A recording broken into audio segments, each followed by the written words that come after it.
Merhaba arkadaşlar, Peri Örgü Evi YouTube kanalıma hoş geldiniz. Ben Eriş Pembe. Sizlerle bu videoda bir erkek çocuk süveteri çalışacağız. Süveterim 1-1,5 yaşa uygun büyüklükte, oldukça güzel bir model uyguladım. Örerken benim çok hoşuma gitti. Modelim ayrıca büyük erkek örgülerine de yakışacak bir model. Bu şekilde düz yüzü, iç yüzü de gayet güzel. Örgümde 2 yumak kar topu anti beeling ipim vardı. İkinci yumaktan kalan ipim bu kadar. 1,5 yumağa yakın gitti. İlk önce ön ve arka kısmı başlayıp kol hizasına kadar tarif ettim. Parçalarda model kurulumunu ve tüm sıraları gösterdim arkadaşlar. Ayrıca modelime bir de tarif videosu çekip süveter modeli ismiyle kanalımda yayınladım. Santim olarak ve ilmek olarak, sıra olarak ölçü verdim. Ayrıca ölçüleri, modelleri de sayarak da hesaplayabilirsiniz arkadaşlar. Büyük bedenlerini örmek için daha mesela bu 1-1,5 yaşa uygun.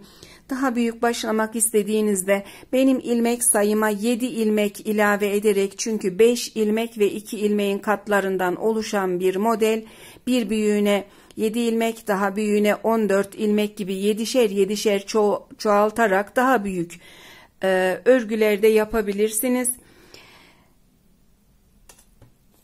İp, şiş ve diğer bilgilerini örgünün başında verdim. Model kısmında sıraları da diğer videomdan veya bu kısımdan izleyerek tarif ettiğimde sıraları not alırsanız size daha faydalı olacaktır. Daha sonrasında da bu kısımdaki yaka ve kol kesimlerini ve arka kısmın kesimlerini de tamamen tarif ettim arkadaşlar. Yaka örme kısmıyla tamamladım tarifimi. Bitişinde de ölçü verdim yine. Hep birlikte başlayalım şimdi. Kolay gelsin hepinize. Bu arada kanalıma abone olup beni desteklemeyi unutmayın örgü severler. Hepinize Kapadokya'dan selamlar, sevgiler yolluyorum. Süveterimize başlıyoruz arkadaşlar. 2 yumak ipimiz var. İpimizin markası Kartopu. Bakteri oluşumunu engelleyen bir ip, anti peeling. 100 gram 250 metre. Benimle aynı iple örmek isteyenler için renk No K945. 3,5 numara şiş kullanacağız. Eli sıkı olan arkadaşlar biraz daha, bir tık daha kalın şiş kullanabilir. Eğer eliniz çok bolsa 3 numara şiş de kullanabilirsiniz. Süveterimize 73 ilmek atarak başlayacağız.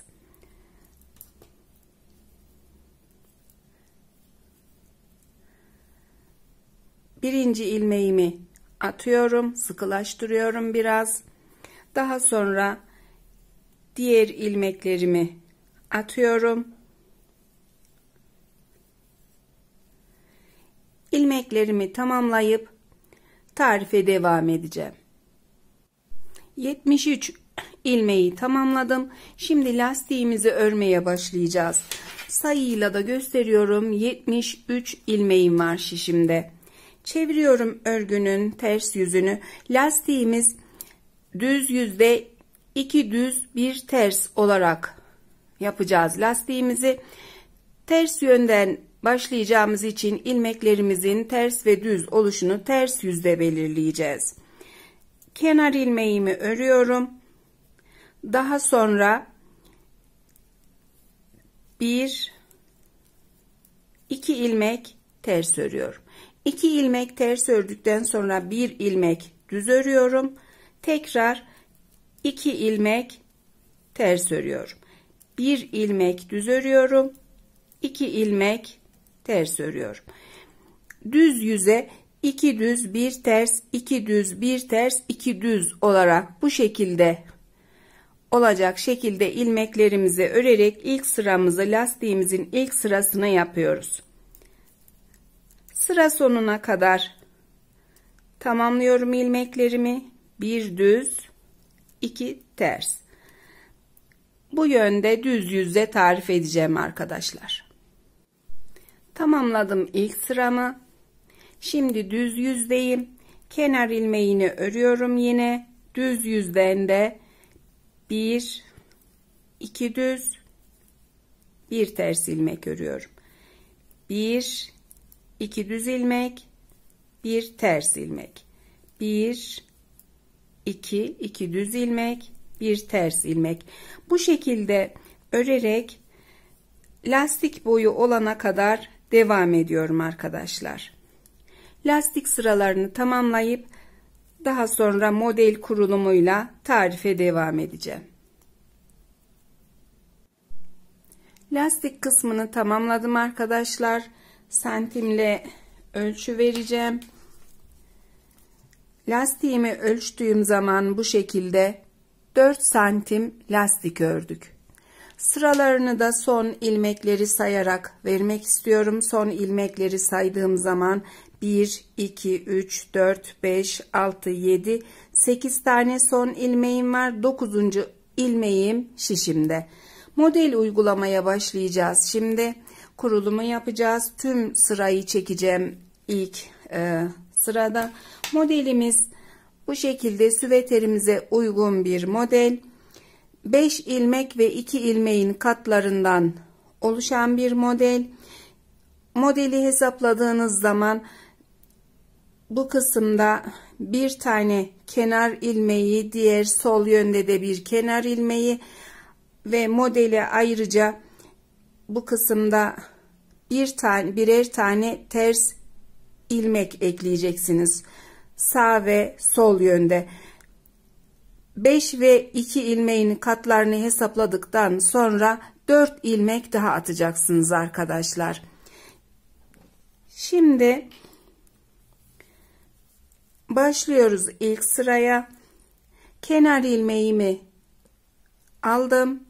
Daha sonra ipimi örgünün düz yüzüne atıp 1 2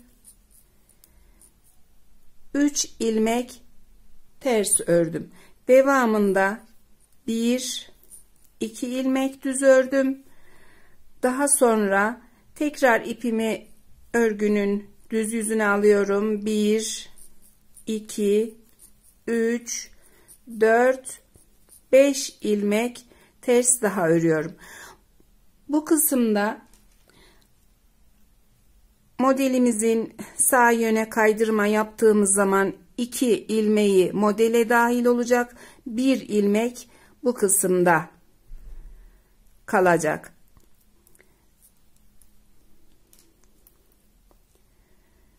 Kenar ilmeği 3 ilmek ters, 2 ilmek düz, 2 4 5 ilmek ters ördük. Yine 1 2 ilmek düz örüyoruz. Daha sonra 1 2 3 4 5 ilmek ters örüyoruz. Yine 1 2 ilmek düz, daha sonra 1 2 3 4 5 ilmek ters. Yine 1 2 ilmek düz, 1 2 3 4 5 ilmek ters ördüm. Yine 1 2 ilmek düz, 1 2 3 4 5 ilmek ters. 1 2 ilmek düz, 1 2 3 4 5 ilmek ters. 1 2 ilmek düz, 1 2 3 4 5 ilmek ters. 1 2 ilmek düz, 1 2 3 4 5 ilmek ters. 1 2 ilmek düz, 1 2 3 4 5 ilmek ters. 1 2 ilmek düz, daha sonra başladığımız gibi bu kısımdaki gibi 3 tane ters ilmek, 1 2 3 ilmek ters ve kenar ilmeğimi örmeden takıyorum. Tüm sırayı bu şekilde modeli kuruyoruz arkadaşlar. Model kurmaya başlayınca videonuzu sağ üst köşedeki 3 noktadan ayarlardan yavaşlatıp izlerseniz sizin için daha faydalı olacaktır. Veya ilmekleri not tutabilirsiniz. 5 ilmek düz, 2 ilmek 5 ilmek ters, 2 ilmek düz gibi. Modelin ikinci sırası için ters yüzdeyiz. Kenar ilmeğimi ördüm. 1 2 3 ilmek düz örüyorum. Daha sonra 1 2 ilmek ters örüyorum. 1 2 3 4 5 ilmek düz. 1 2 ilmek ters, 1 2 3 4 5 ilmek düz. İlmeklerimizi gelişine göre düz veya ters, düzse düz örüyoruz, tersse ters örüyoruz. Sırayı bu şekilde tamamlayıp düz yüzde tarif ediyorum arkadaşlar. Ters yüzdeğin ikinci sıramızı tamamladık. Şimdi üçüncü sıra düz yüzdeyiz arkadaşlar. Kenar ilmeğimi örüyorum. Tamamını çekmeyeceğim artık bu sıranın. Çünkü hepsi birbirinin tekrarı. Kenar ilmeğini ördükten sonra 1 2 ilmek ters ördüm. Daha sonra bu düz ilmeğimi sağ yöne kaydıracağım. Onun için 2 ilmekten sonra 3. ters ilmeği çıkarıp şişime aldım. Diğer düz ilmeğimi de çıkardım. Ters ilmeği sol yöndeki şişime takıyorum. Diğer düz ilmeği 1 2 3 4. sıraya alıyorum.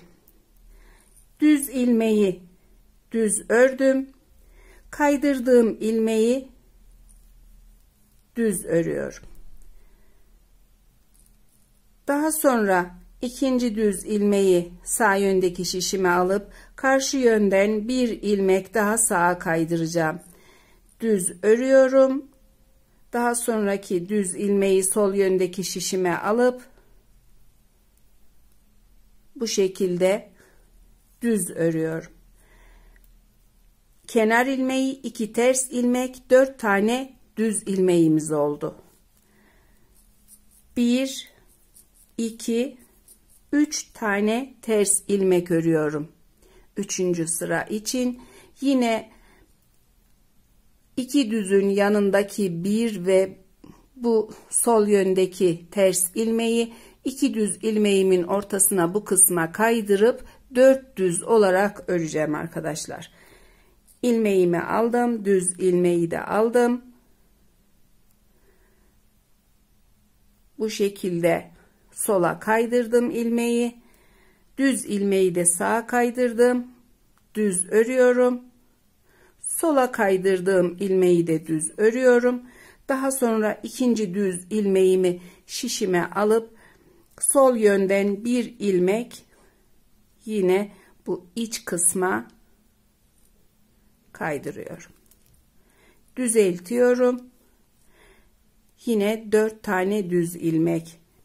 1 2 3 ters ilmek ördükten sonra aynı işlemi yine yapıyorum.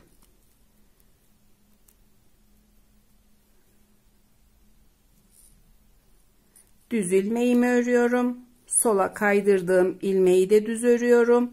Daha sonra ikinci düz ilmeği alıp sol yönden bir ilmek düz örüp düz ilmeği sol yöndeki şişime alıp düzeltip düz örüyorum. 1 2 3 ilmek daha ters ördüm.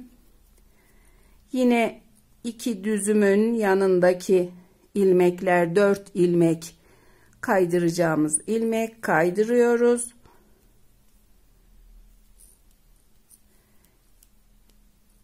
Bir, iki, diğer düz ilmeğimi alıp sol yönden bir tane daha düz ilmek örüp şişime takıp dördüncü ilmeği de örüyorum. Sıraya bu şekilde devam ediyoruz arkadaşlar.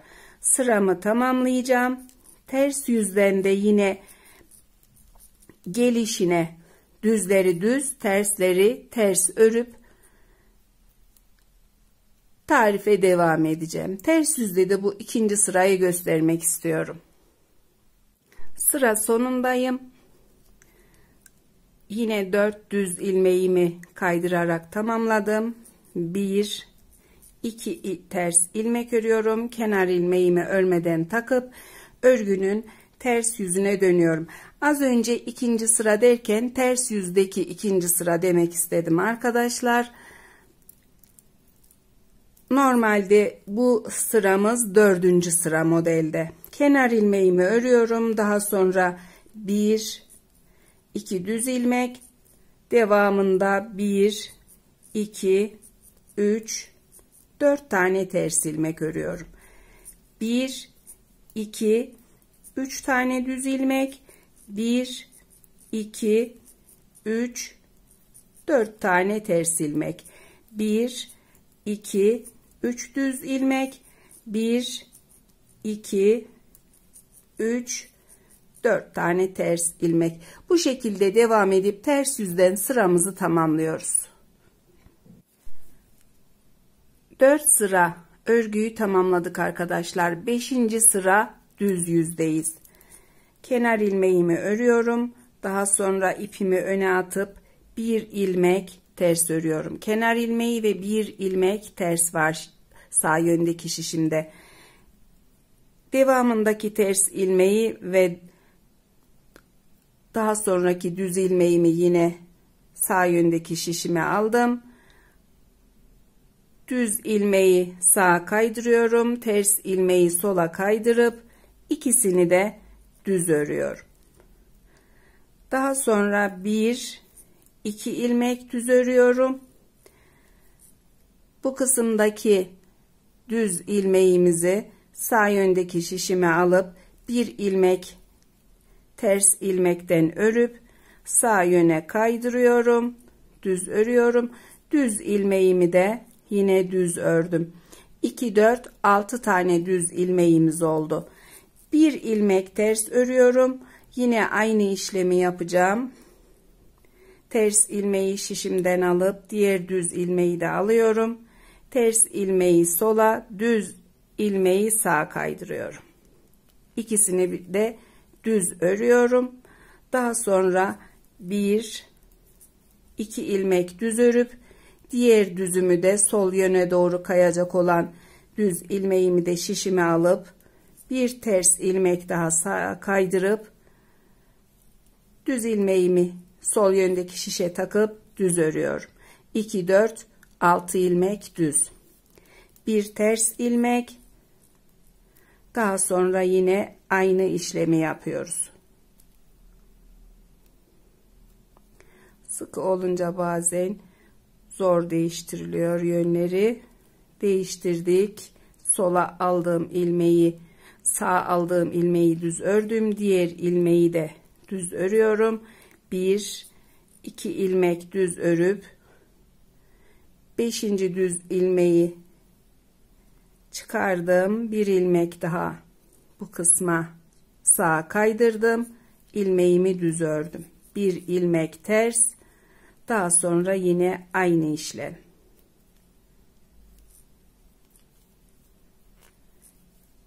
Bir, 2, 3, 4, 5. düz ilmeği şişimize alıp karşı yönden ters ilmeğimizin birini sağ yöne kaydırıp düz örüyoruz. Daha sonraki ilmeği yine düz örüyoruz.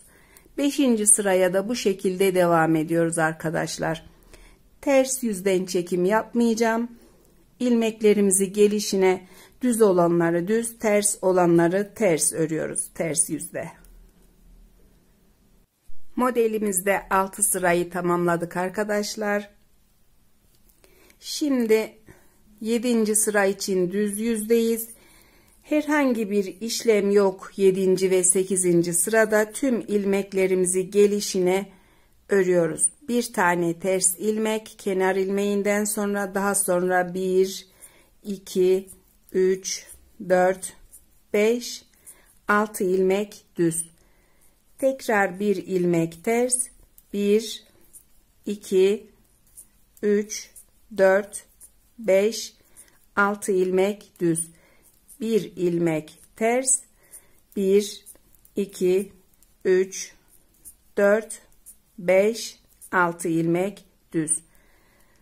Sırayı bu şekilde tamamlıyoruz. Ters yüzden de sıramızı tamamlayıp 9. sıra için düz yüzde tarife devam edeceğim.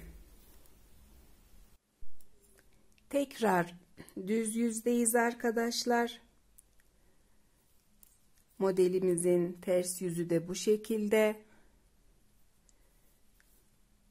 9. sıra düz yüzdeyiz. Kenar ilmeğimi örüyorum. Daha sonra bir ilmek ters örüyorum. Kenar ilmeği ve bir ters ilmek var şişimde, sağ yöndeki şişimde.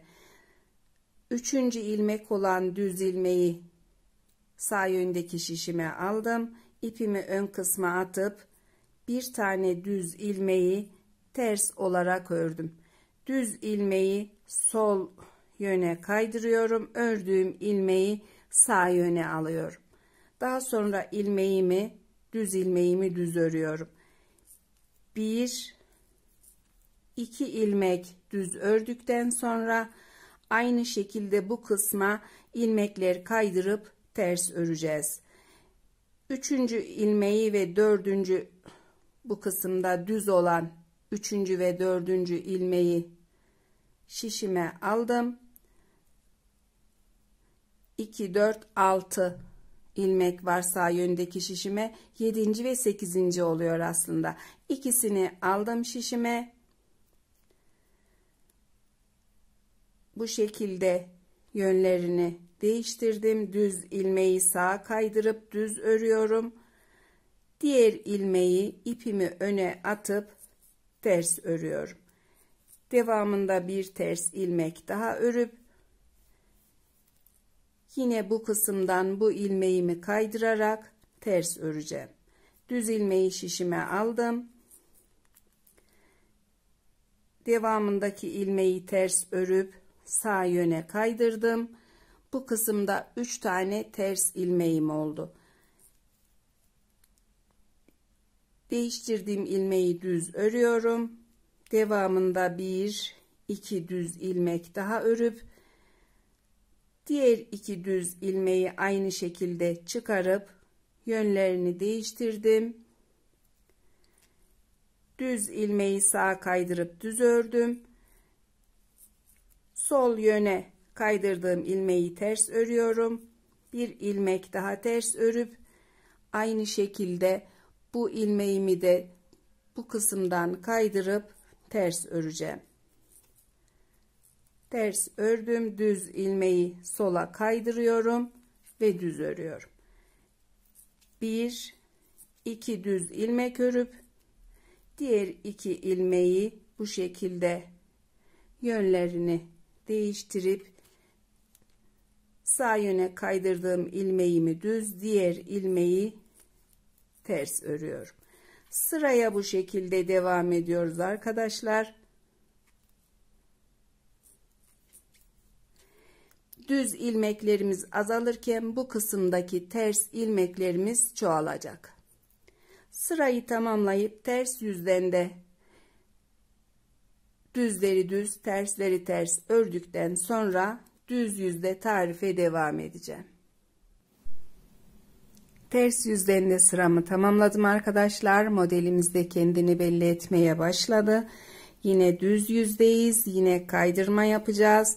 Kenar ilmeğimi örüyorum. Devamında 1, 2 ilmek ters örüyorum. Düz ilmeğimi şişime alıp bir düz ilmeği ters örerek sağ yöne kaydırıyorum. Diğer ilmeği düz örüyorum. 2 düz ilmeğim var. Bu 2 düz ilmeği de yine aynı şekilde kaydırıp ilmeğimi sağa kaydırıp düz örüyorum. Bu kısma aldığım ilmeğimi ters örüyorum. 1 2 3 4 ilmek ters ördükten sonra düz ilmeği şişime alıp sol yönden bir ilmeği yine ters örüp düz ilmeğimi sol yöndeki şişime aldım ve düz ördüm. Kenar ilmeği 3 ters ilmek, 2 düz ilmek, 2 4 5 ilmek tersim var. Devamında bir düz ilmeğim var. Şişimdeki sol yöndeki şişimdeki 2 düz ilmeği aynı şekilde değiştirip yönlerini sağa kaydırdığım ilmeği düz örüyorum. Diğer ilmeği ters örüyorum. 1 2 3 4 ilmek ters ördükten sonra düz ilmeği şişime alıp ipimi öne atıyorum. İlmeği ters ördükten sonra sağ yöndeki şişime alıp diğer ilmeği düz örüyorum. 2 ilmek düzü yine çıkardım şişimden, bu şekilde değiştirdim. İlk ilmeği düz ördüm. Daha sonraki ilmekleri 1 2 3 4 ilmek ters ördüm. Bu sıramıza da bu şekilde devam ediyoruz. Ters yüzden de aynı şekilde tersi ters, düzü düz örüp tamamlayacağım.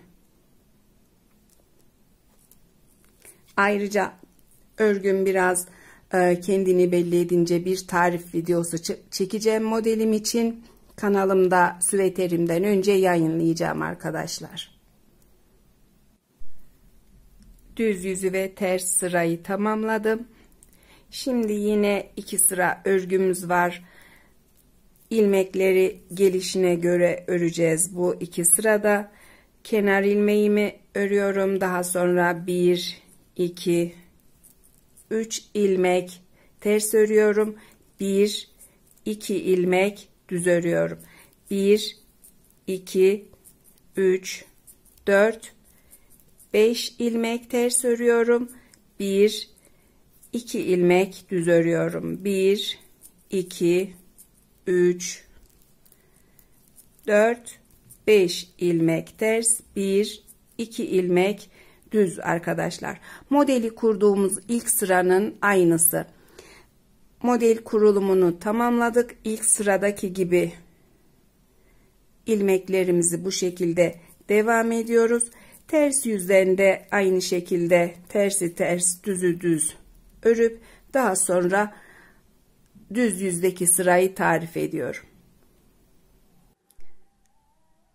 Tekrar düz yüzdeyim arkadaşlar. Modeli gelişine ördüğüm 2 sırayı tamamladım. Kenar ilmeğimi örüyorum. Daha sonra 1 2 ilmek ters örüyorum. Kenar ilmeğim, 2 ilmek ters ilmek, 4. ve 5. ilmeği şişime alıp yönlerini bu şekilde değiştirip sağa kaydırdığım ilmeği düz örüyorum. Diğer ilmeği de düz örüyorum yine. Karşı yöndeki düz ilmeği alıp bu kısımdaki 5 tane ters ilmeğimden bir tane düz örerek sağ yöne kaydırdım.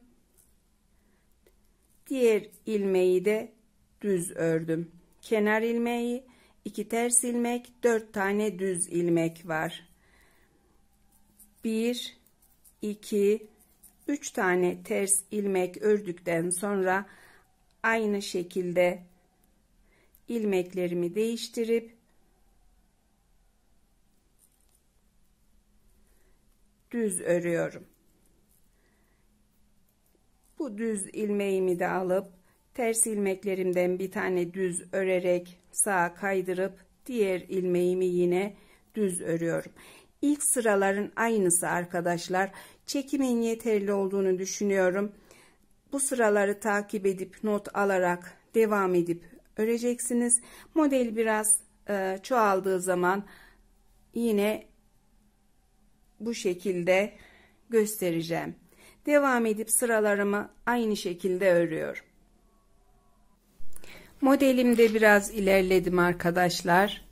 Bu şekilde gördüğünüz gibi çok güzel bir model. Sıraları takip ederek örüyoruz. Ters yüzü de temiz, düz yüzü de çok güzel. Koltuk hizasına gelene kadar devam edeceğim. Kol kesme bölümüne gelince santimle ve model sayısıyla ölçü verip tarifimize devam edeceğiz.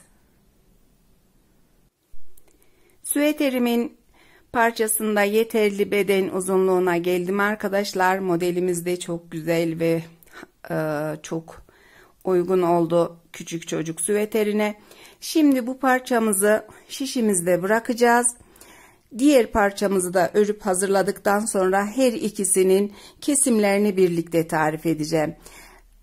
Ölçü olarak da size modeli sayacağım ve santimle ölçü vereceğim. Modelleri bu kısımdan saydığımız zaman 1, 2, 3, 4, 5, 6 tane model ördüm. 6 tane modelde azıcık düzeltiyorum. Biraz toplayan bir model olduğu için santimle en kısmını örgümüzün eninden ölçtüğüm zaman 25 santim eni var. Uzunluğu ise 24 santim arkadaşlar. 24 santim uzunlukta yeterli bizim için. Bu parçayı bırakacağız. Şimdi diğer bir şişimize ikinci ipimizden ikinci parçamızı başlayacağız. Şişime yine bu parçamızla aynı sayıda 73 ilmek attım. 73 ilmekle lastik kısmını tamamlayıp model kurulumunun ilk sırasını tarif edeceğim. Lastiğimiz yine aynı şekilde düz yüzden 2 düz 1 ters, ters yüzden 1 düz 2 ters. Aynı şekilde örüp lastik sırasını tamamlıyoruz. Daha sonra model kurulumu için tarife devam ediyorum arkadaşlar. İkinci parçanın lastik örgüsünü tamamladım arkadaşlar. Bu kısımdan son ilmekleri sayarak kontrol ediyorum. 1, 2, 3, 4, 5, 6, 7, 8 tane son ilmeğim var.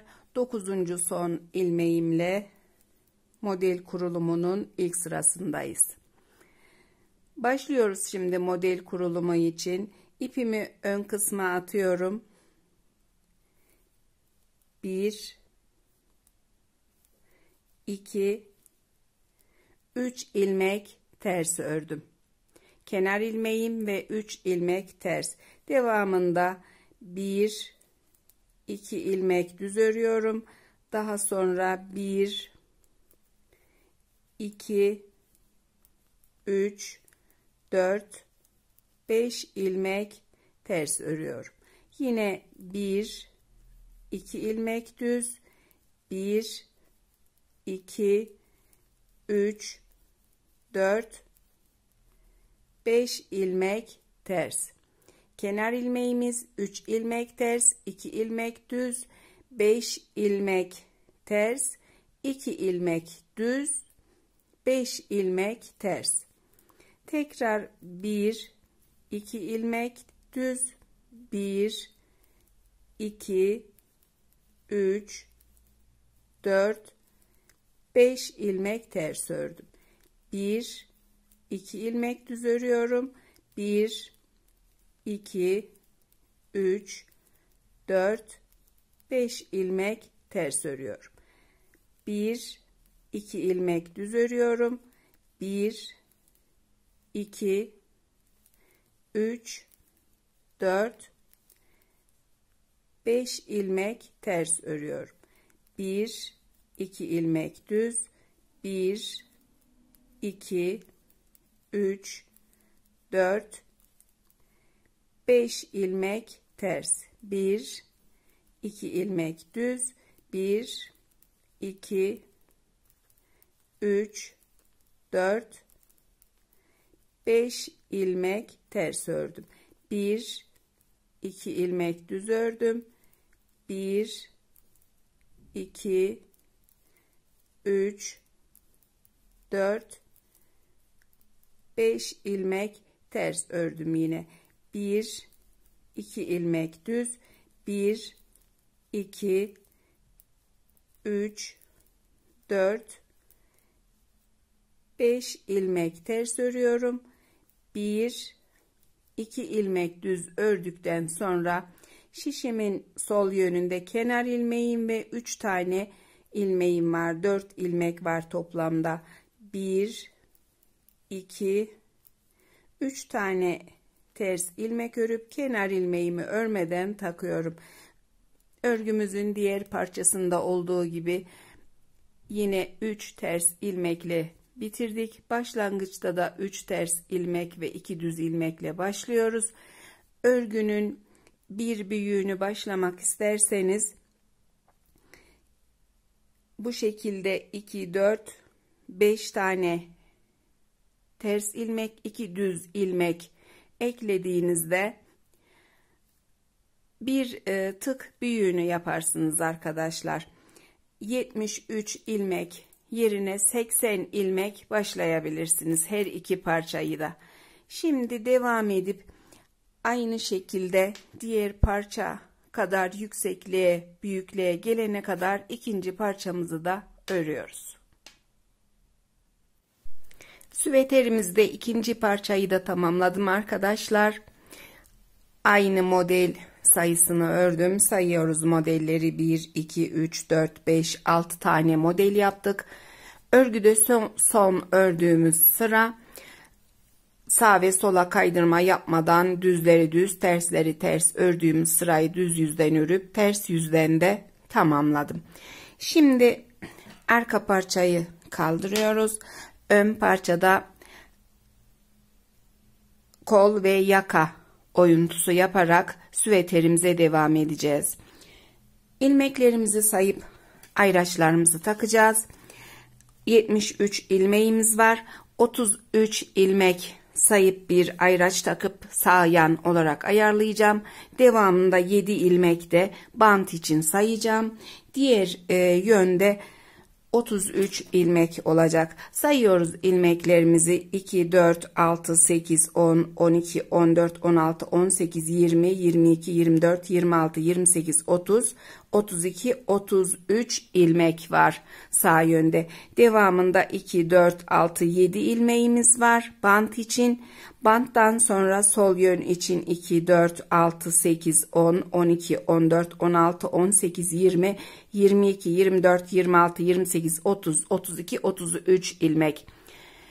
Sağ parçayı 33 ilmeği ilk önce kol kısmında kesim yaparak ördüğümüzde 7 ilmekte bant öreceğiz. 40 ilmek üzerinden sağ yön, sol yönde yine tamamladığımızda bu kısımdan, iç kısımdan ve gizli ilmek alacağız ve bu yönü de sol yönü de 40 ilmek olarak öreceğiz arkadaşlar.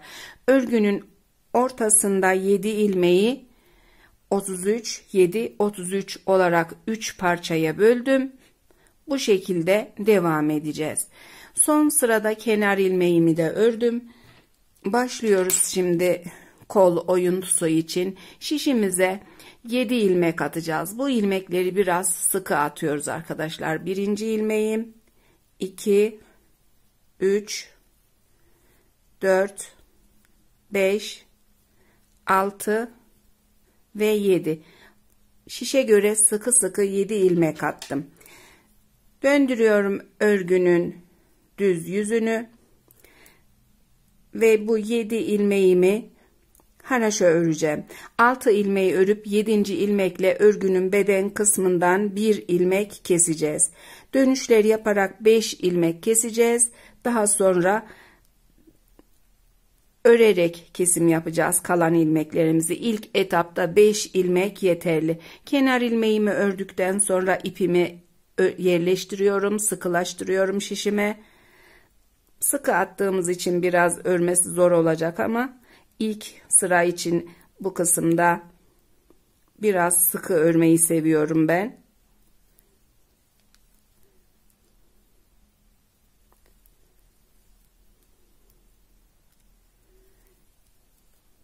Dört tane oldu.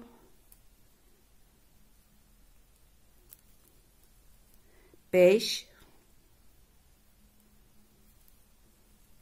ve altıncısı. 2, 4, 6 ilmeğim var sağ yöndeki şişimde. İlk attığım ilmekle bu ilmeği takıyorum. Daha sonra örgüden bir ilmek takıyorum. 2 ilmeği birlikte haroşa örüyorum. Sıkılaştırıp ipimi yerleştiriyorum. Daha sonra örgünün ters yüzüne dönüyorum. Diğer tarafa devam etmiyorum. Tekrar attığım ilmeklerin yönüne devam ediyorum. İlk ilmeği ipimi ters yüze attım. İlk ilmeği örmeden alıyorum, sıkılaştırıyorum yine ve ilmekleri aynı şekilde haroşa örüyorum. Ben ters haroşa ile örüyorum. Siz düzle de örseniz fark etmez arkadaşlar. Aynı sayıda kesim yapmanız yeterli.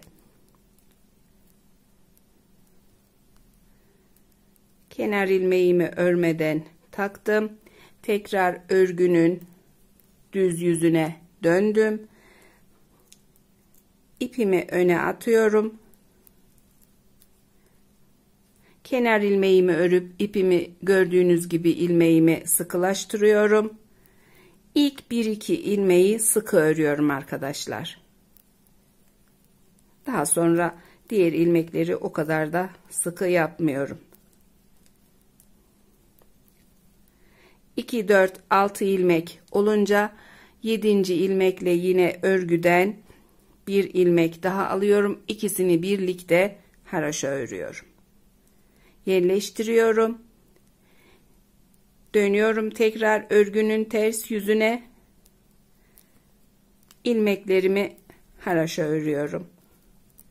2 ilmek kesmiş olduk.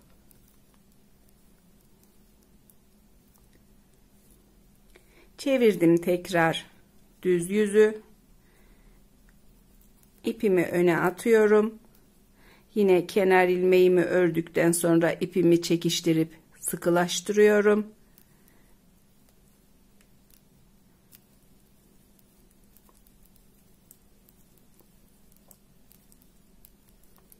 İki, 4, 6 ilmekten sonra 7. ilmekle örgüden bir ilmek daha alıp ikisini birlikte haroşa örüyorum. Döndürüyorum örgüyü tekrar. 1. ilmeği örmeden alıp sıkılaştırıyorum. Diğer ilmeklerimi haroşa örüyorum.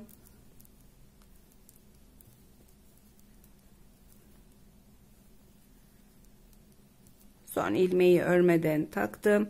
Çevirdim yine düz yüzü. Sıkılaştırdım ipimi.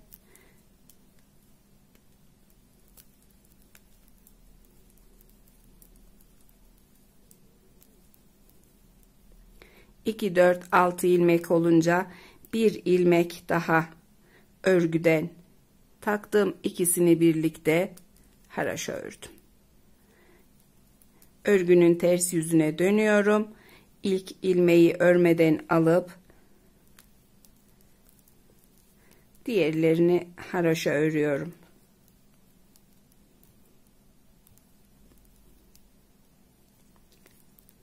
Tekrar düz yüze döndüm.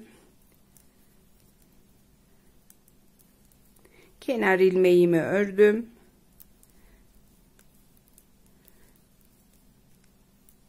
Sıkılaştırarak örüyorum ilmeklerimi. 2, 4, 6 ilmek olunca yine örgüden son ilmeğimle örgüden bir ilmek daha, ikisini birlikte alıp haroşa ördüm. 5 ilmek kesmiş olduk kol kısmında. Şimdi mavi ayracıma kadar modelime göre örerek devam ediyorum.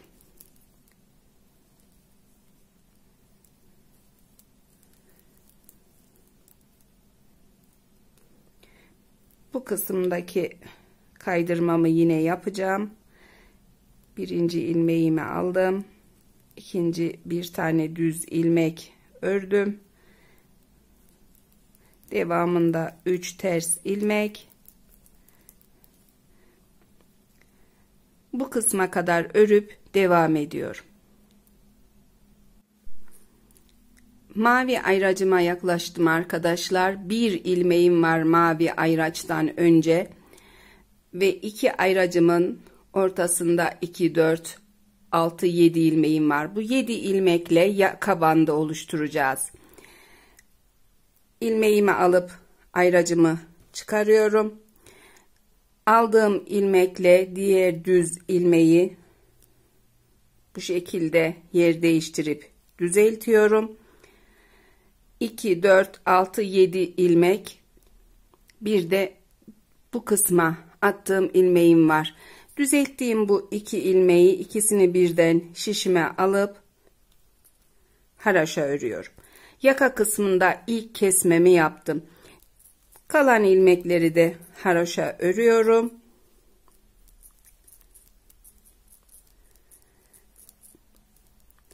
Kırmızı ayracıma gelince örgünün sol yönüne devam etmiyorum. Çeviriyorum örgüyü.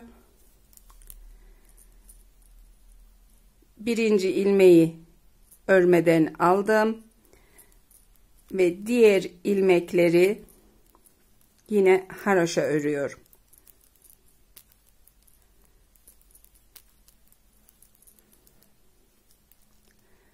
Yaka kısmında 7 ilmekten oluşan bandımız ve ilk kesmemizi yaptıktan sonra bu kısma kadar örüp kol kesmesini tarif edeceğim. Hem ters yüzden hem düz yüzden kesme yapacağız. 2 ilmek birden. Bu kısımda devam ediyoruz. Kol kısmındayız.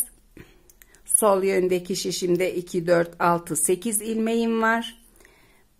İlmeğimi bu şekilde çıkarıp düzeltiyorum. Diğer yönden ilmeğimi bu kısımdan tekrar şişime takıyorum. Kesmemizin düzgün olması için ve ikisini birden örerek bir ilmek daha kesiyorum kol kısmında. 6. ilmeğimizi kesmiş olduk. 5 tane dönerek kestik. Bir tane de şimdi kestim. 6 ilmek kesme oldu. Dönüyorum örgünün düz yüzüne. Kenar ilmeğimi ördüm. Diğer ilmekleri de haraşa örüyorum.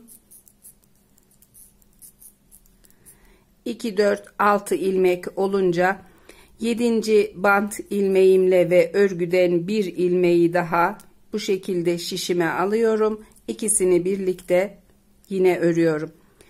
7. ilmeğimi de kesmiş oldum. Sıramı diğer ilmekleri modele göre örerek yaka kısmına doğru ilerliyorum.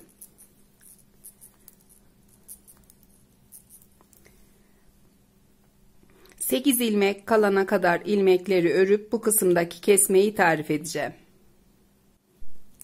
Yine ayracımızdan önce 2 4 6 8 ilmeğimiz var. Mavi ayracı çıkardık. İşaretimiz artık kırmızı ayraç. Bir ilmekle 8. ilmekle bandın ilmeğini yine yer değiştiriyorum. 2 4 6 ve bu 2 ilmeğim. 2 ilmeğimi birlikte ördüm yine. Yaka kısmından bir ilmek daha kesmiş oldum. Diğer ilmekleri haraşa örüyorum.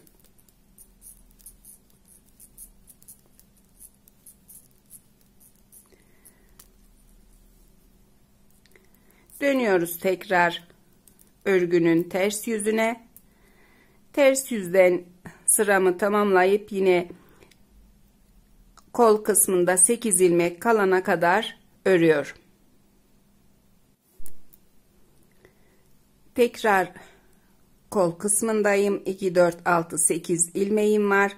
İkisini düzeltiyorum. İlk 2 ilmeği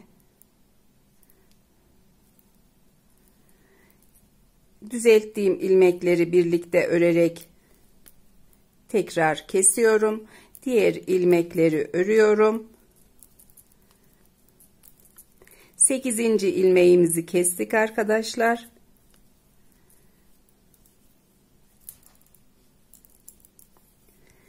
Örgünün düz yüzüne dönüp kol kısmında bir ilmek daha keseceğim düz yüzden.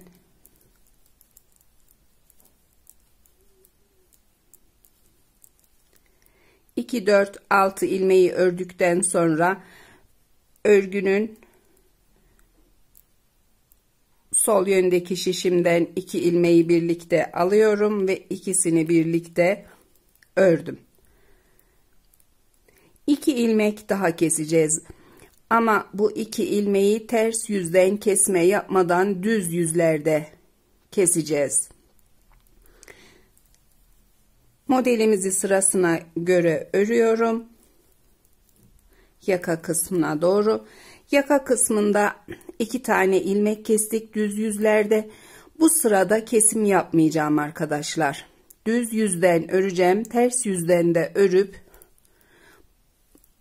örgünün tekrar düz yüzünde yaka kısmında kesimimiz var.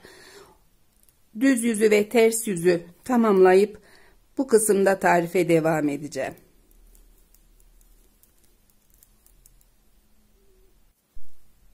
Tekrar düz yüzdeyiz. 2 4 6 ilmek bant ilmeğimden ördüm. Kol kısmında 10. ilmeğimizi keseceğiz. 6 ilmekten sonra 7. ve 8. ilmeği şişime alıyorum. İkisini birden haroşa örerek 10. ilmeğimi kestim arkadaşlar. Modelimi sırasına göre örerek yaka kısmına doğru ilerliyorum. Yaka kısmında da kesme yapacağız bu sırada. Bir önceki düz sırada kesmedik.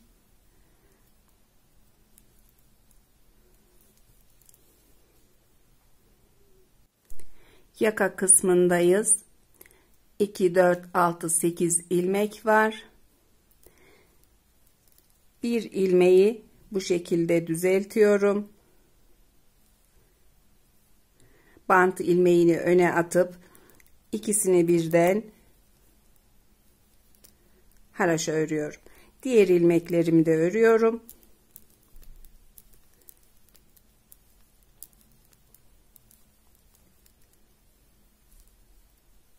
Ters yüzden sırayı tamamlayıp kol kısmında tarife, düz yüzde kol kısmında tarife devam edeceğim.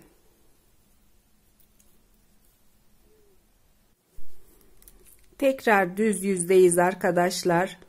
Son ilmeğimizi keseceğiz kol kısmında. 2 4 6 8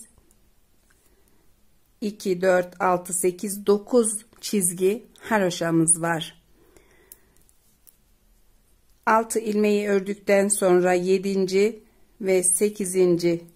ilmeği birlikte örüp 11. ilmeğimizi kesmiş olduk. İlmeklerimi model sırasına göre örüyorum. Yaka kısmına doğru.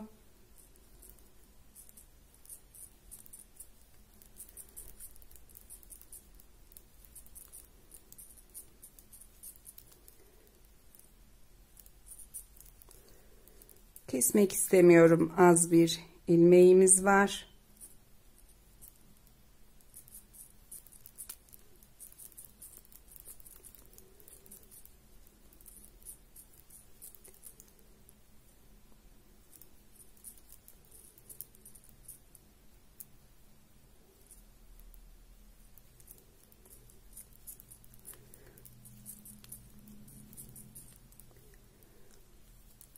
İlmekleri ördüm.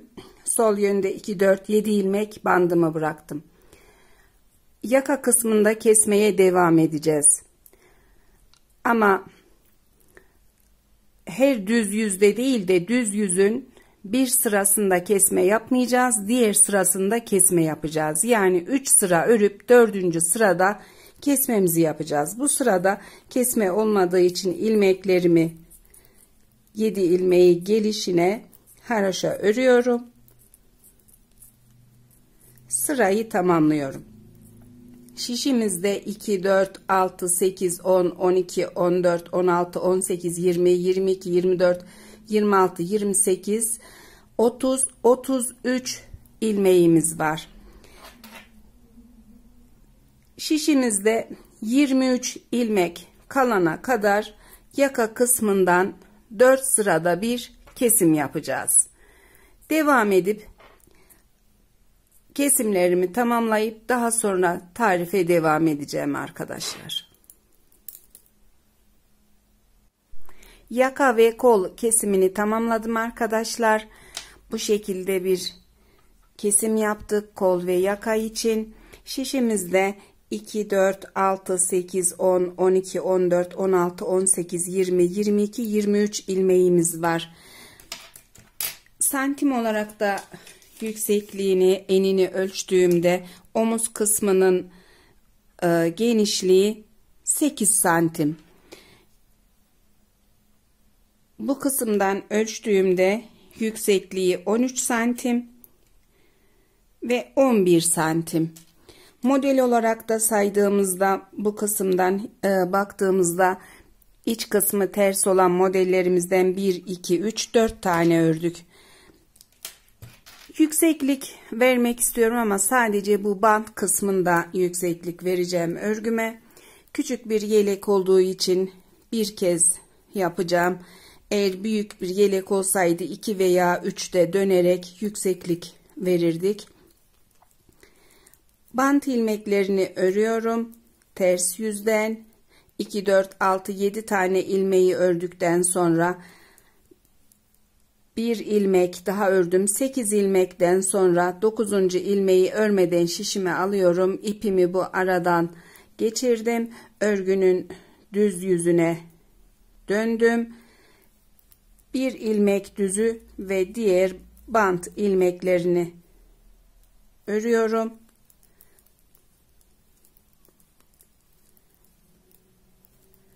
Son ilmeği de öreceğim. İlmeklerimizi kesmeyeceğiz.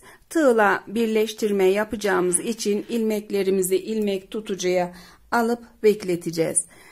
Diğer yöndeki ilmeklerimi şişime alacağım. Bu kısımdan sol yön için tarife devam edeceğim. Sol yöndeki ilmeklerimi taktım şişime. İpimi de bu kısma bağladım arkadaşlar. Bir tane düğümle hemen bant kısmına. Şimdi ilmek takacağız. Bandımızın hizasından 7 tane ilmek alacağız. Tığla alıp şişimize aktaracağız ilmeklerimizi.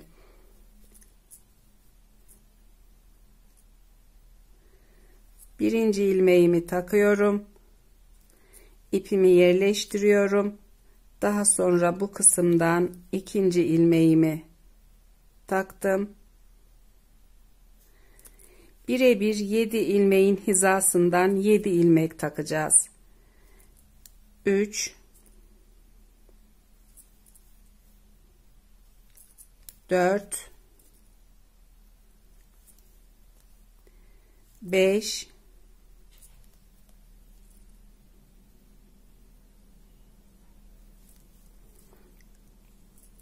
altıncısı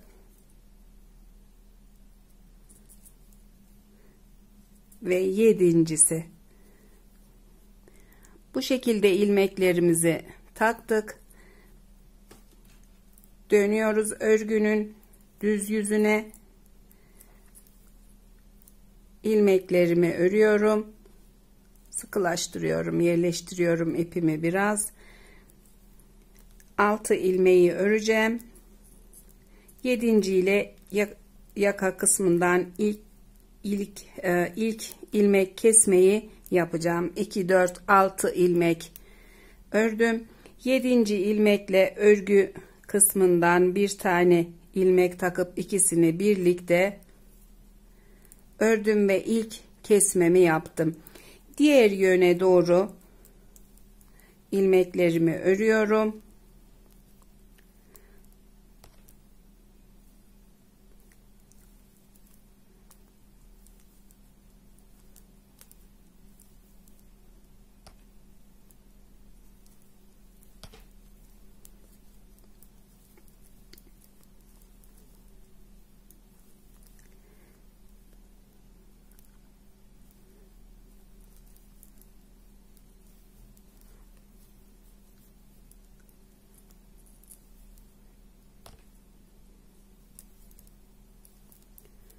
Modelimizin sırasına göre ilmeklerimizi değiştirip ters ve düzleri örüyoruz.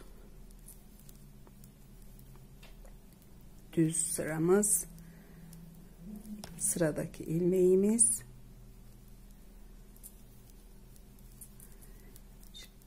iki, üç tane ters ilmek,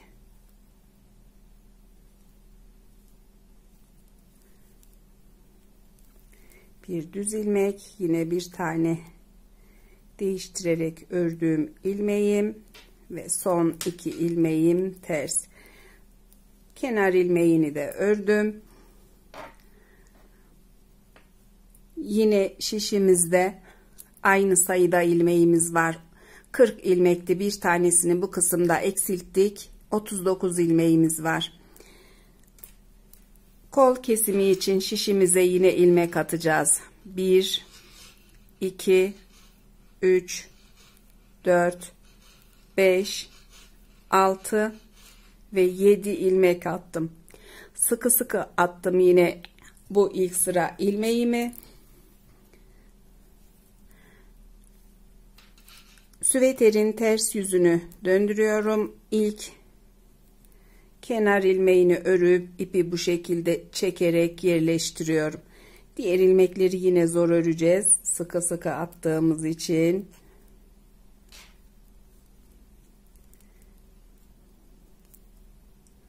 Altı tanesini örüp yedincisiyle kesme yapacağız. Aynı şekilde 3. 4. ilmeğim, 5. ilmeğim ve 6. ilmeğim. 2 4 6 ilmeği ördükten sonra 7. ilmekle örgüden bir ilmeği birlikte şişime alıyorum. İkisini birlikte haraşa ördüm. Sol yönde kesmelerimiz ters yüzde arkadaşlar. Çeviriyoruz örgünün düz yüzünü. İlmeğimizi alıyoruz ama ipimiz düz yüze atıyoruz. Bu kısımda düz ilmekten bir çizgi olmaması için ipinizi ön yüzden bu şekilde atacaksınız. Tekrar aynı şekilde ilmeklerimizi haraşa öreceğiz. Biraz sıkı örüp iplerimizi yerleştirmeyi unutmuyoruz.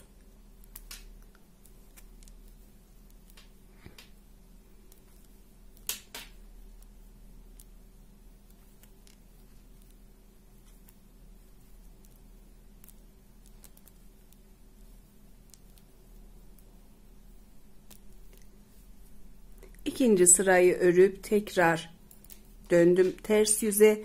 Yine kesmemizi yapacağız.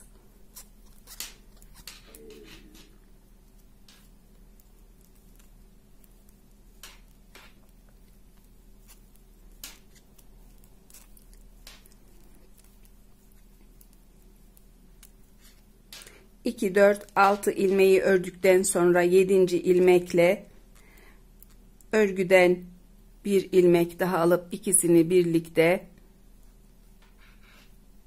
ters ördüm arkadaşlar. 2 4 7 ilmek. Bu şekilde 5 ilmek kesmeyi tamamlayıp kol kesimini daha sonra diğer taraftaki gibi yapacağız.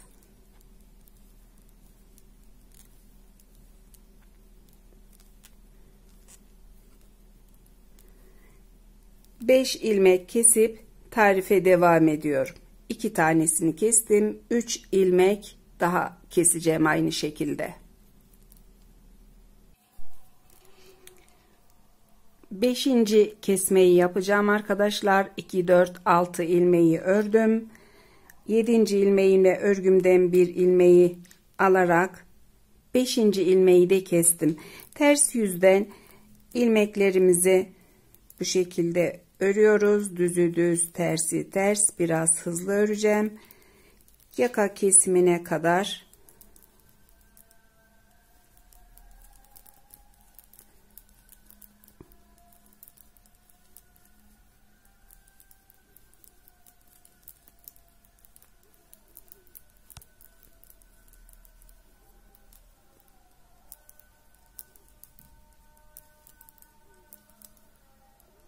İki, 4, 6, 7 ilmeğimiz kalınca bandımız için haraşo örüyoruz.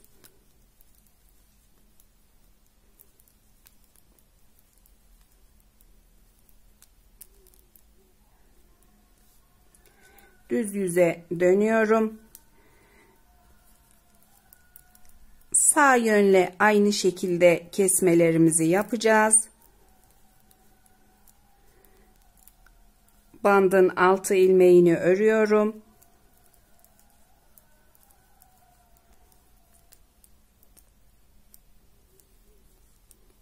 İki, 4, 6 ilmekten sonra 7. ilmekle örgüden bir ilmek alıp ikisini birlikte haroşa örerek yaka kısmında ikinci kesimi yapıyorum arkadaşlar.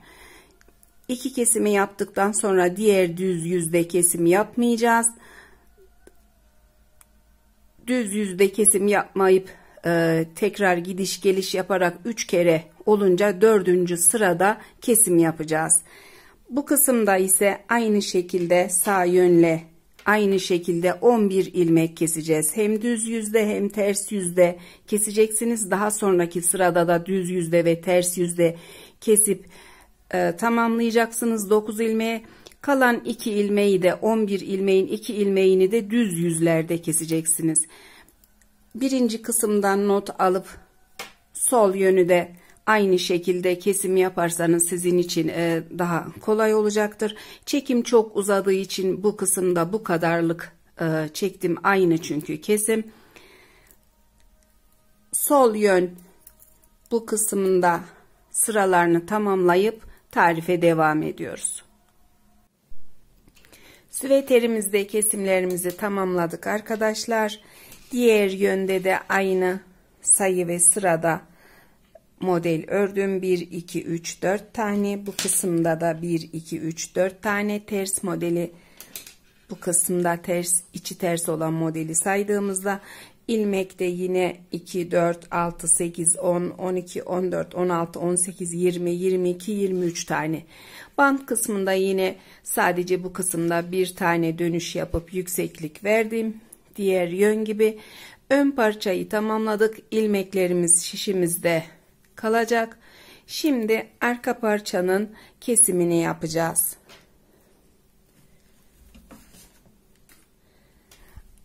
Arka parça içinde sıralarımız aynı. 2 tane ayraç kullanacağız. Örgünün sağ yönünde 2 4 6 8 10 11 ilmek sayıp bir ayraç takacağım.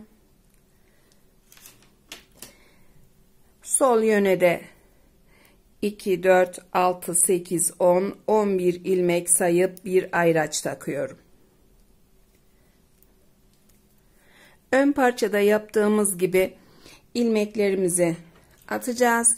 7 ilmek atıp 5 ilmek birden keseceğiz. Daha sonra aynı sıralarla ilmeklerimizi keseceğiz. Arka kısmın sağ yönü için örgümü çeviriyorum ve yine sıkı sıkı 7 ilmek atacağım. 1 2 3 4 5 6 7 ilmeğimi attım, döndürüyorum örgümü.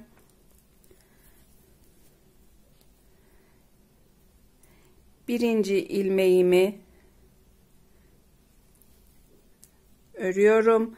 İpi aynı şekilde çekerek sıkılaştırıyorum arkadaşlar. Daha sonra diğer ilmeklerimi haroşa örmeye başlıyorum.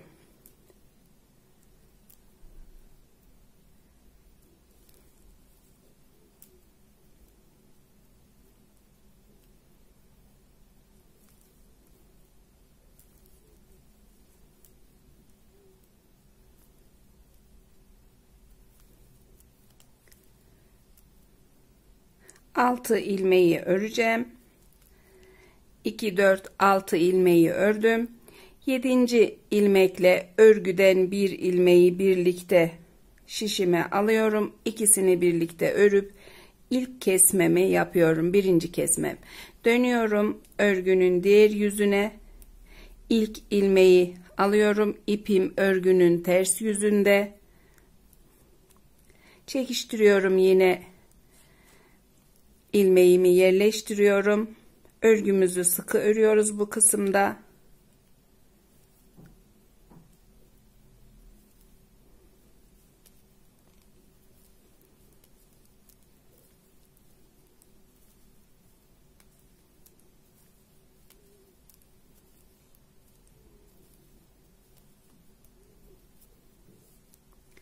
Tekrar düz yüze döndük.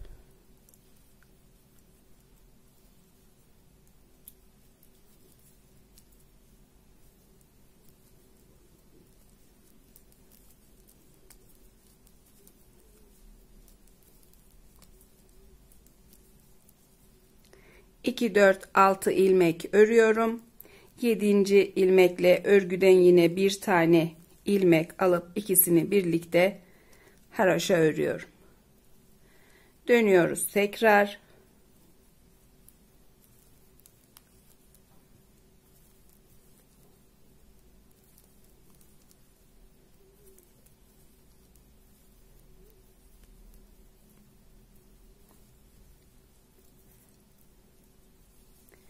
Üçüncü ilmeğimizi keseceğiz. Döndük düz yüze tekrar.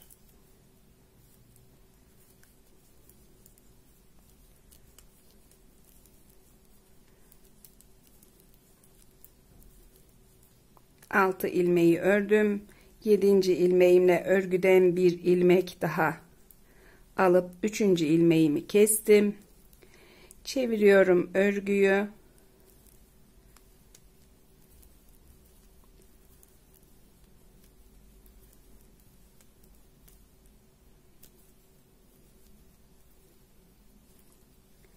Tekrar döndüm düz yüze.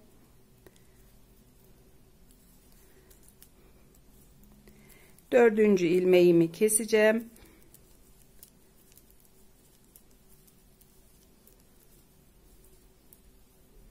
Yedinci ilmekle örgüden bir ilmek alıp birlikte kestim arkadaşlar. Tekrar dönüyorum.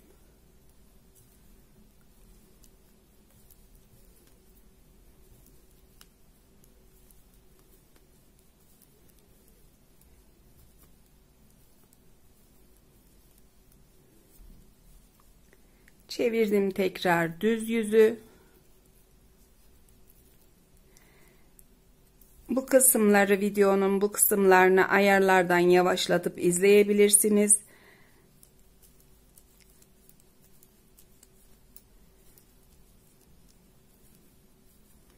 Ve ilk bölümde de yavaş tarif ettim.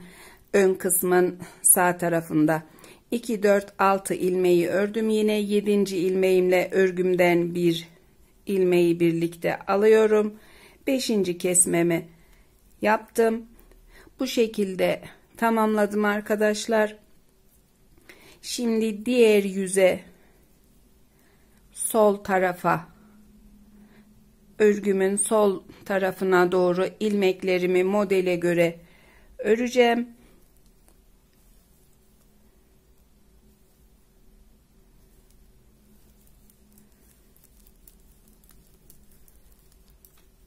Sırayı tamamlayıp sol taraftaki kesimi tarif edeceğim arkadaşlar.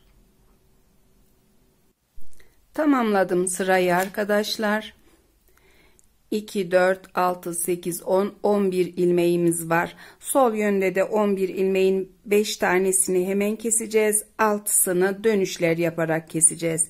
Başlıyoruz bu kısımda da ilmeklerimizi atmaya. İlmeklerimizi atmadan önce son ilmeğimizi örmeyi unutmuyoruz. 1, 2, 3, 4, 5, 6 ve 7 ilmek attım. Şişe göre böyle sıkı olarak. Çeviriyorum örgünün ters yüzünü. Birinci ilmeği örüp yavaşça ipimi çekiştirerek, yerleştirerek örüyorum. Daha sonra diğer ilmekleri de haraşa örüyorum.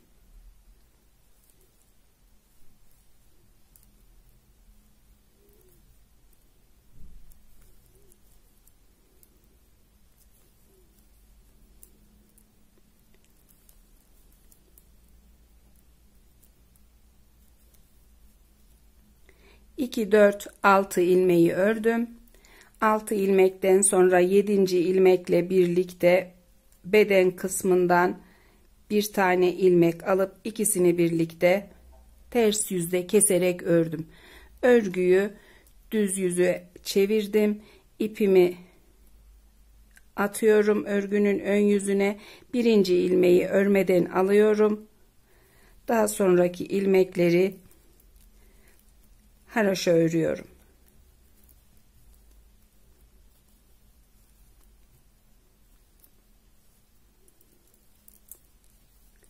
Tekrar çevirdim ters yüzü.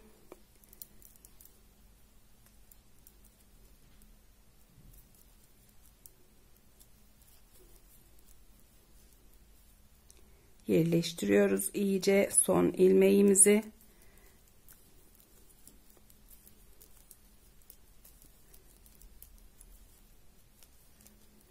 İki, 4, 6 tanesini ördüm. 7. ilmekle örgüden bir ilmek alıyorum. İkisini birlikte ördüm arkadaşlar.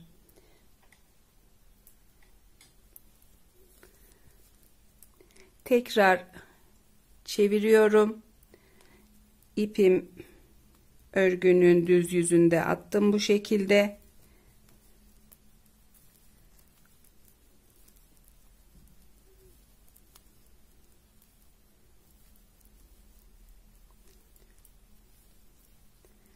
Ters yüze döndük tekrar.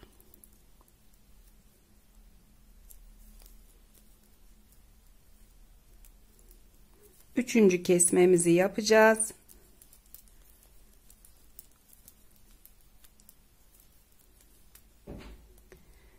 İki, 4, 6 tanesini ördüm. 7. ilmekle beden kısmından bir ilmek alıp 3. ilmeğimi de kestim. Tekrar düz yüze döndüm.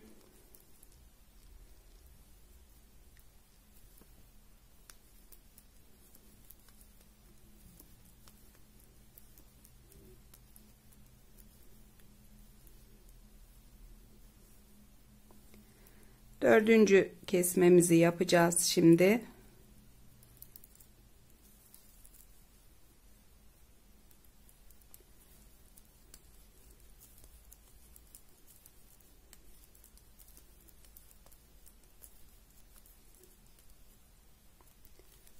Dördüncü ilmeğimizi de kestik. Düz yüze döndük.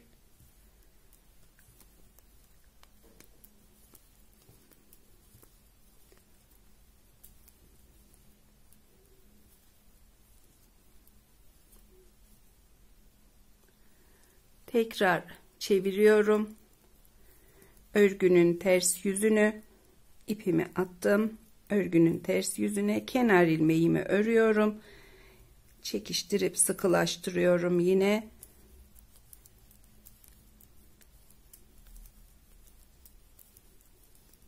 İki, 4, 6, 7.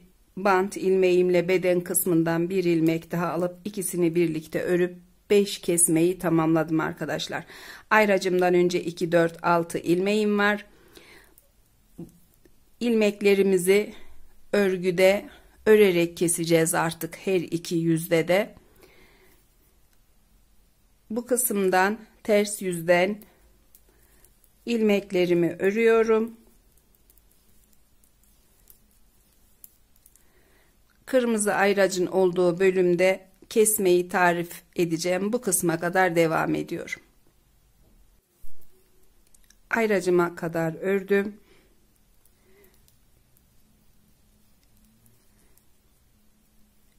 İki, 4, 6, 8 ilmek kalana kadar örüyorum. 1, 2, 3, 4 ilmek daha ördüm. 2, 4, 6, 8 ilmeğim var. Bu ilmeğimi ve bant ilmeğini birlikte öreceğim arkadaşlar. İkisini birlikte şişime alıp haroşa örüyorum. Diğer ilmeklerimi de haroşa örüyorum. Artık bu son ilmek tarafında çok sıkı örmenize gerek yok. İlk sıralarda bu kısımlarda sıkı yapıyorum. Daha sonra normal örüyorum. Düz yüze döndük. Düz yüzden de kesme yapacağız. 2, 4, 6 ilmek ördükten sonra 7. ilmekle bir ilmek daha bu kısımdan kestim. Bu 2 ilmeğimi de ters ve düz yüzden keseceğim.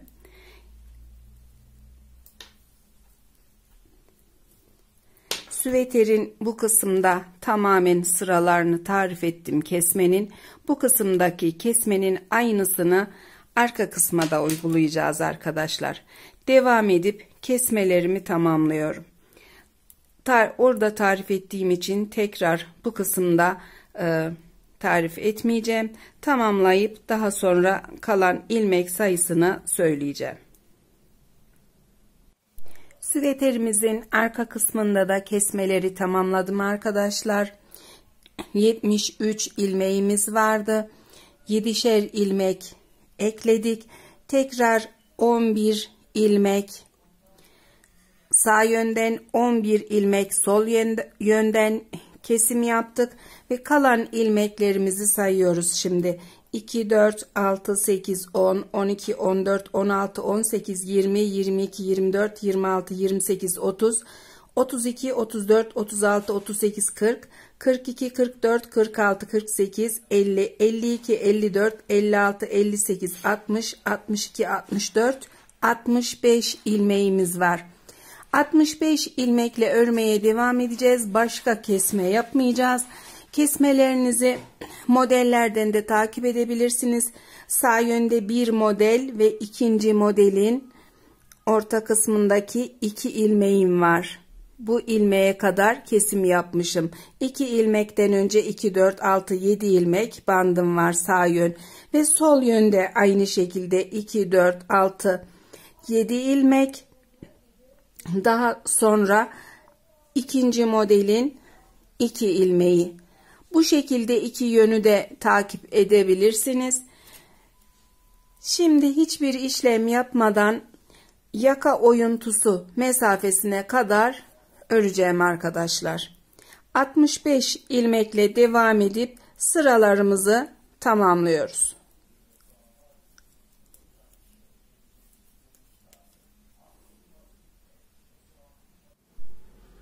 Süveterimizin arka bölümünde yaka oyuntusuna kadar ördüm arkadaşlar. Ördüğüm sıralarımızı bu ters bölümden belirleyeceğiz. 1, 2, 3, 3,5 oldu. Düz yüzden ördüm. Hiçbir işlem yapmadığımız sıramız düz yüzden kaydırma yapmadan ördüğümüz sıranın düz yüzünü örüp ipimi sol yönde bıraktım. Ön kısımda bu bölümdeki modeli 1, 2, 3, 4 tanesini tamamlamıştık. Kalan sıralarımızı yaka yüksekliği vererek tamamlayacağız. 23 ilmek bıraktık. Bu ön kısımdaki yakalarda 2, 4, 6, 7 ilmeği düşeceğiz. 16 ilmeğimiz kalacak. Bant kısmındaki sayıyı çıkarıyoruz. 16 ilmekten arka kısımda, bu kısımda yaka yüksekliği vererek öreceğiz. İlmeklerimizi sayacağız. 2, 4, 6, 8, 10, 12, 14, 16 ilmek sayıp bir ayraç taktım. Diğer yönden de 2, 4, 6, 8, 10, 12, 14, 16 ilmek sayıp bir ayraç taktım. İki ayracımın ortasında ise 2, 4, 6, 8, 10, 12, 14, 16, 18, 20, 22, 24, 26, 28, 30, 32, 33 ilmeğim var. 33 ilmeği yaka için bırakıyoruz. 16'şar ilmeği devam edip model sıralarımızı tamamlayarak öreceğiz. Kenar ilmeğimi örüyorum. Bant ilmeklerini de öreceğim.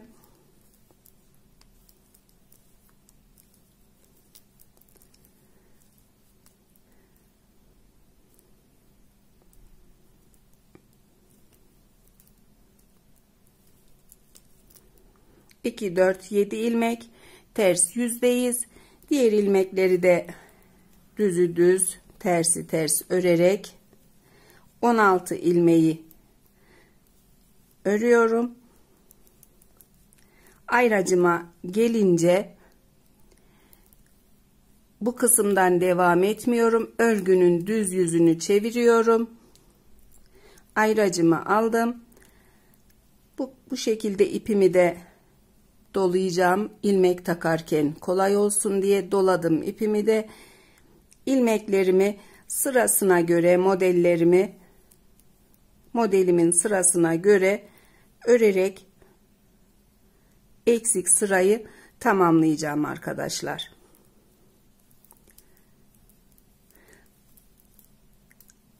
Model sıralarını tamamlayıp 16 ilmekle tamamlayınca tarife devam edeceğim. Tamamladım sıraları arkadaşlar. Bu şekilde bir yükseklik verdik. Modelimin bu kısmında 4. sırayı 1, 2, 3, 4 tamamladım.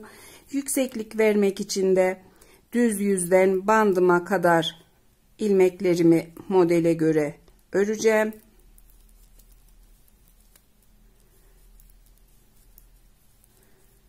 Bandıma gelince ipimi bu kısımda bırakıyorum. Diğer ilmekleri örmeden alıyorum. İpimi bu kısımda kesip bağlayacağım.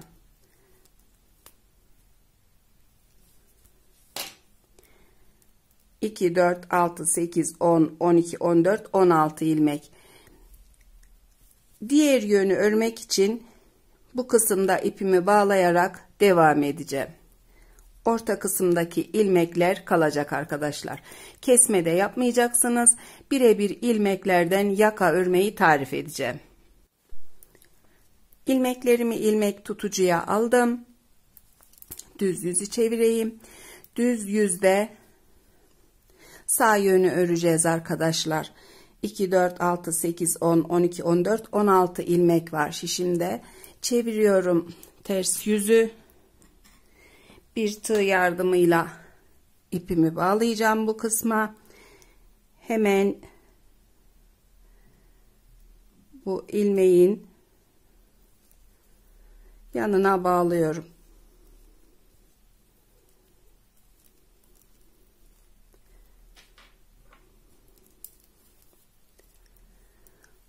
Ters yüzden örmeye başlayarak model sırasını tamamlayacağım 16 ilmekle. Sıraları tamamlayıp tarife devam ediyorum.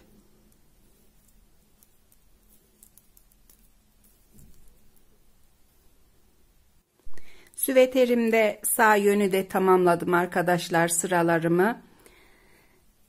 Bu kısımdan bir tane dönüş yapıp yükseklik verdim. Şimdi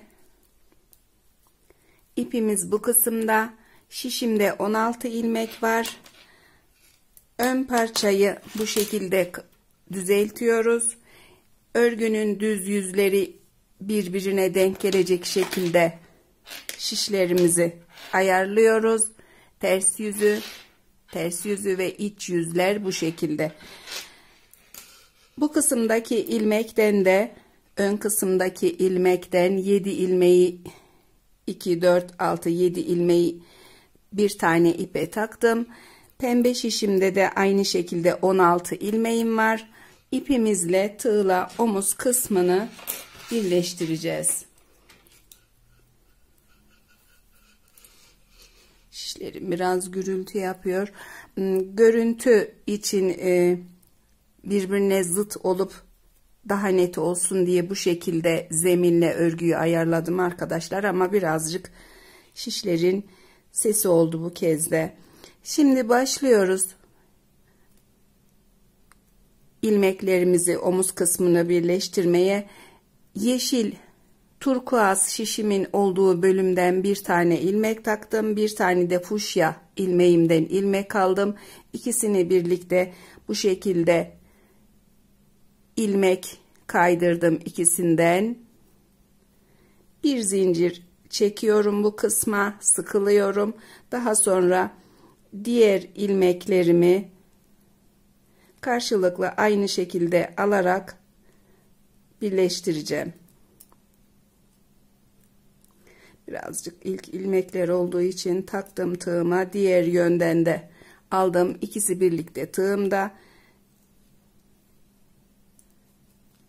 Yeniden yapacağım düzgün olması için. Şişten çıkarıp ikisini birlikte kaydırıyorum. Birer tane daha. Kaydırdığınız ilmeklerin örgünüzün sıkılığında olmasına dikkat etmeniz lazım.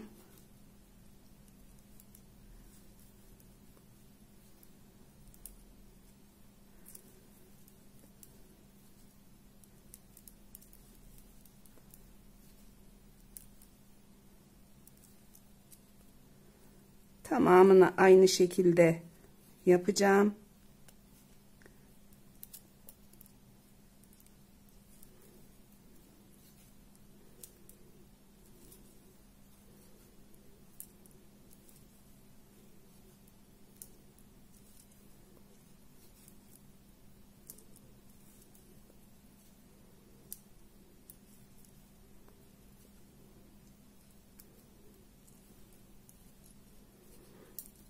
Bitirdim ilmeklerimi, bir zincir daha çekiyorum. İpimi kesiyorum artık bu kısımda.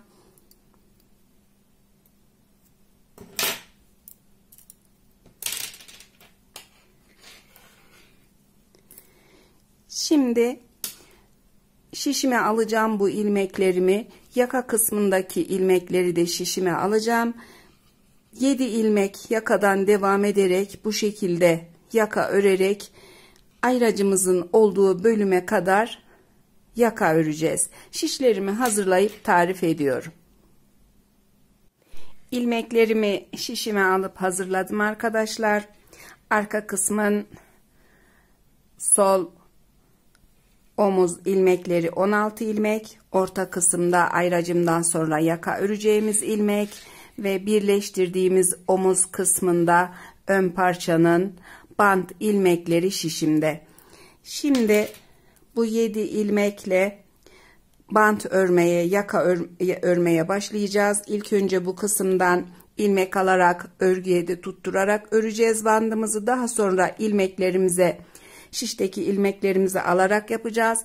Yalnız bu kısımda ilmekleri alırken biraz fazla bu kısımdaki ilmekler yakamızla aynı hizada olması için bazı ilmekleri ikişer alacağız. Size kolaylık olması için modelimizin bu kısımdaki 2 düz ilmekleri 1, 2, 3, 4 tane.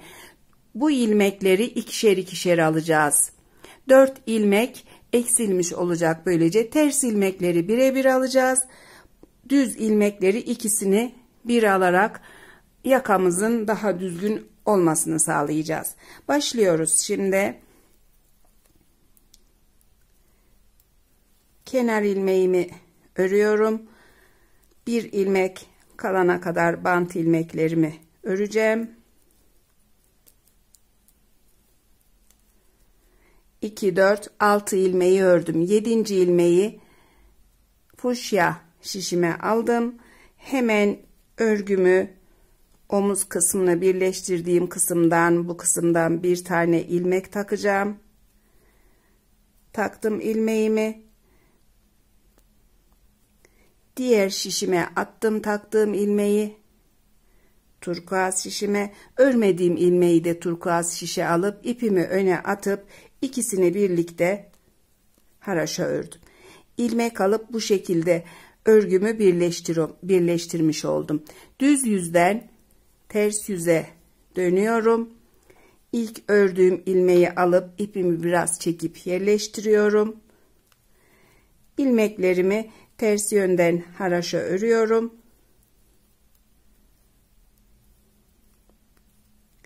Son ilmeği örmeden taktım. Düz yüze dönüyorum. Kenar ilmeğini örüyorum yine. Devamında bir ilmek kalana kadar bant ilmeklerimi örüyorum. Bir ilmeğim kalınca örmeden aldım şişime. Örgümüzde dönüş yaptığımız bu kısımlardan tekrar bir ilmek daha takıyorum. Örmediğim ilmeği de turkuaz şişime, sol yöndeki şişime atıp ikisini birlikte haraşa örüyorum. Ters yüze dönüyorum tekrar. İpimi attım, bu şekilde ilmeği çektim. Yerleştiriyorum biraz ilmekleri.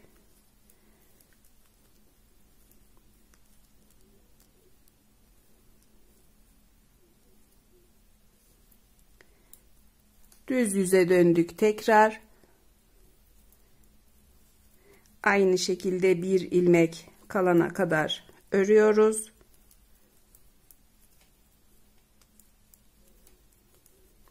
Yedinci ilmeği örmeden sağ yöndeki şişime aldım. Bu kısımdan bir tane ilmek daha takacağım.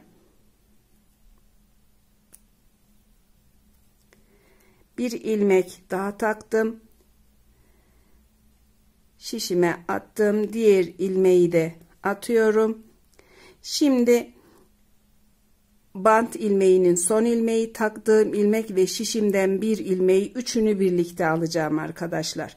Üçünü birlikte şişime alıyorum ve haraşa örüyorum.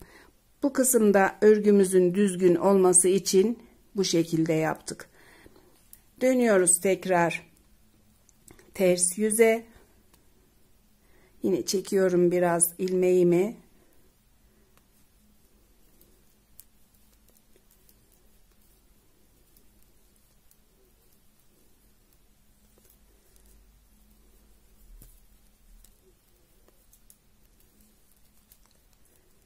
Bir ilmek kalana kadar örüyorum bant ilmeklerimi.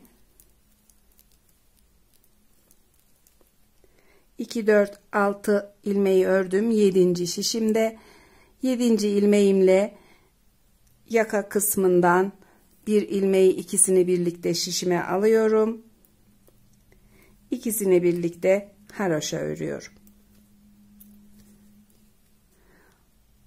Bu şekilde örgümüzü hem birleştirmiş olduk, hem ilmeklerimizi takarak düzgün bir dönüş yaptık arkadaşlar.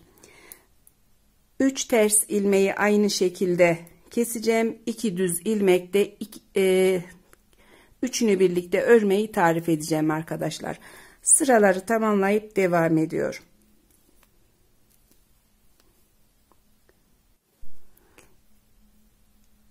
Bandımdan yine 2, 4, 6 ilmeği haraşa ördüm. 7. ilmeğim şişimde.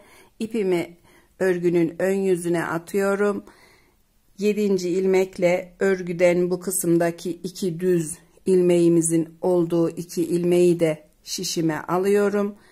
Üçünü bu şekilde birlikte örüyorum. Yaptığımız yaka görüntüsü arkadaşlar.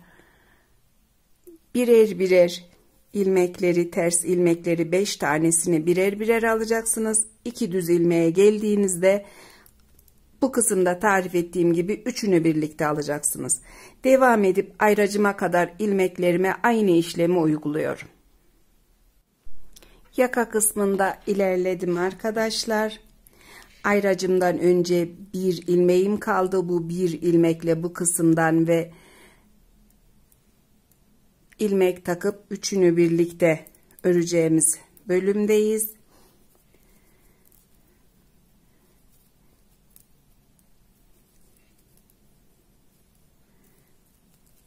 Bir, iki, üç, 4, 5 ilmek daha örüyorum. Kenar ilmeğimle 6 ilmek.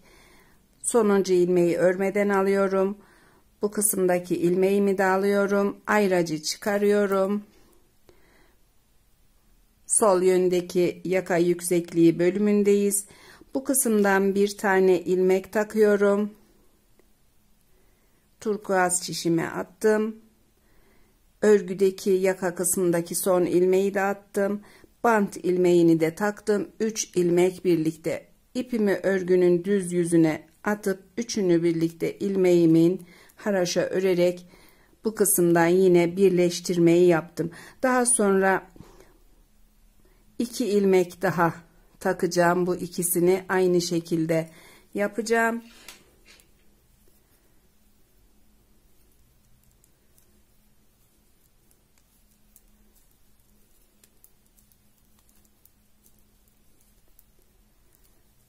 Dönüp ördük ilmeklerimizi, düz yüze döndük tekrar.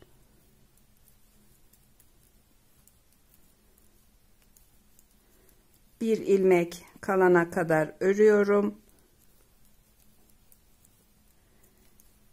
Bandımdan bir ilmek kalınca şişime aldım.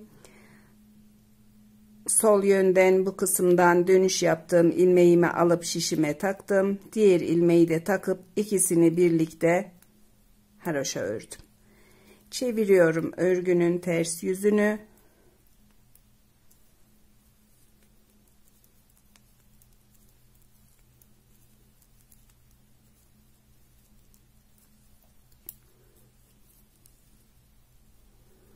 Attım tekrar ilmeğimi ipimi ön yüze örüyorum. Bir tane kalana kadar.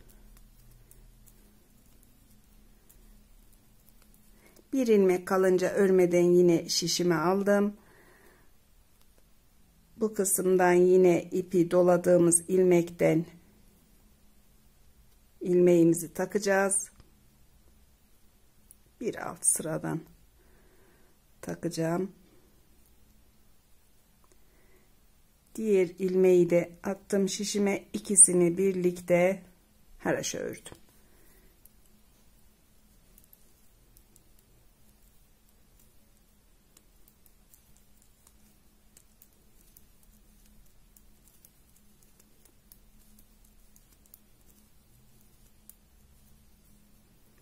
Tamamladık örgümüzü, birleştirmeyi.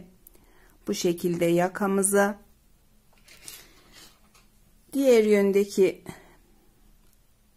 ilmek tutucumdaki ilmekleri şişime yerleştirip ikinci omuzu da birleştireceğiz arkadaşlar.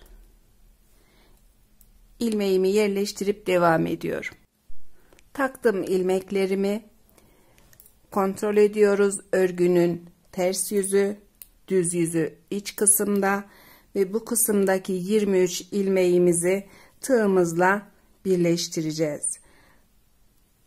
Takıyorum ilk ilmeklerimi. İkisini birlikte ilmek alarak kaydırdım. Bir zincir çekip sıkılıyorum. Daha sonra diğer ilmeklerime aynı işlemi yapıyorum. Bir tane turkuaz şişimden, bir tane fuşya şişimden ilmek alarak örgüyü birleştiriyorum. Tüm ilmeklerime aynı işlemi yapıp tamamlıyorum. Yan dikişleri için tarife devam edeceğim ilmeklerimi birleştirdikten sonra. Yaka kısmındaki işlemi bitirdim arkadaşlar. Bu şekilde bir yakamız oldu. İç yüzü de gayet temiz. Diğer yüzü de aynı şekilde. Kesmelerimiz de bu şekilde belli etti kendini. Yan dikişlerini yapınca yan dikişlerini de düz yüzden iğne ile denk getirerek diktim ben. İsterseniz tığla dikiş yapabilirsiniz. İsterseniz benim gibi iğne ile dikebilirsiniz. Şimdi süveterimizin ölçüsünü vereceğiz. Süveterimiz 1 yaş arkadaşlar. 1 yaş büyüklüğüne göre oldu. Birazcık toplasa da dikiş kısmından ölçtüğümüzde genişliği 26 santim. Kol altından uzunluğu kol kesimine kadar 27 santim. Kol kısmından bu kısmından bant kısmından ölçtüğümde yüksekliği 13 santim. 1-1,5 yaş ölçülerine göre bir süveter oldu. Bir büyüğünü örmek istediğinizde ilmeklerinize 7 ilmek ilave etmeniz yeterli. Diğer yaş grupları için de büyütmek için de 7'şer ilmek ekleyerek büyük bedenlerini başlayabilirsiniz. Tarifimizin de sonuna geldik. Beni izlediğiniz için çok teşekkür ediyorum. Kolay gelsin hepinize.